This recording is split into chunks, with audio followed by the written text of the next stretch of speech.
New tonight at 10, colorectal cancer is hitting a younger generation like never before. A cancer thought to attack the 50-year-olds and older crowd now has doctors thinking screening should happen as early as 40.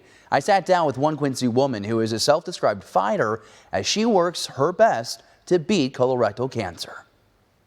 Quincy native Stephanie Fleer's life may look perfect from the outside. I wake up at 4 a.m. I get up and I work out for 2 hours.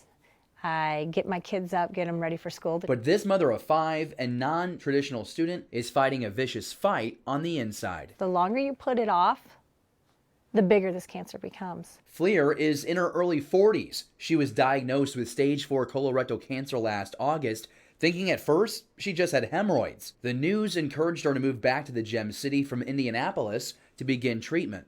Doctors in Quincy gave her a 60% chance to live. That's only 60%, and if you can't get that stuff, you're gonna die. And I'm young, I have kids to raise, I have a life to live. It's fact, younger people are now being diagnosed with colorectal cancer.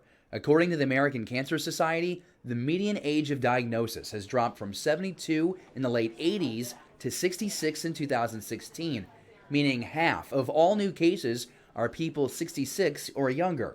Colorectal cancer is the third leading cause of cancer death for both men and women in the U.S. Dr. Pastorini says Stephanie's passion for health and exercise are saving her life. I think to me that's the basic take-home lesson is no matter how hard or dire the situation looks at that time, you always have to be looking for how to improve your situation at that time and also to the future. This isn't Stephanie's first face-off with death.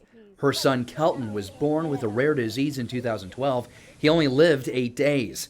8 years later, Stephanie will now return to St. Louis to the same hospital where little Kelton lost his battle to fight for her own life. Being back in the building again, and it's a full circle because he died.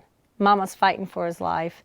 His colors were navy blue and orange. Colorectal color is blue. Fleer says this is an embarrassing cancer. Symptoms can include losing weight without trying, abdominal pain, and or your stool changing in size and consistency. It's not exactly polite conversation, and that's why Fleer says not enough people talk about this disease. She shares her journey on her Facebook group, Stephanie is Kicking Cancer Warrior Style, and you can see her at community events like this and Still I Rise, promoting other warriors and their fight. You get to show people that, yeah, it's okay to cry, it's okay to be sad, but it's okay to smile, and it's just everything that you go through is okay, and we're all here for one another.